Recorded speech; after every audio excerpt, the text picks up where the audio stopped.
Es zinu, ka tas var izklausīties dīvaini, bet trauksme nav tavs pretinieks un no tās nav jāatbrīvojas.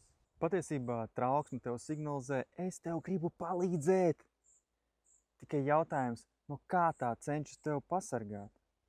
Jo neviena ķermeniska reakcija nerodas bez iemesla. Neviena.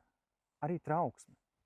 Protams, trauksme var būt pārmērīga, ko simbolizē stress, uztraukšanās par lietām un pat panikas lēkmes, ko es pats personīgi arī esmu piedzīvojis.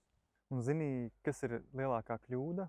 Tā ir apklusināt ziņnesi, pirms tu esi saņēmis vēstījumu. Un tas ir līdzīgi, kā tu izlaid suni pagalmā ar nodomu, lai aizbiedētu pasnieku.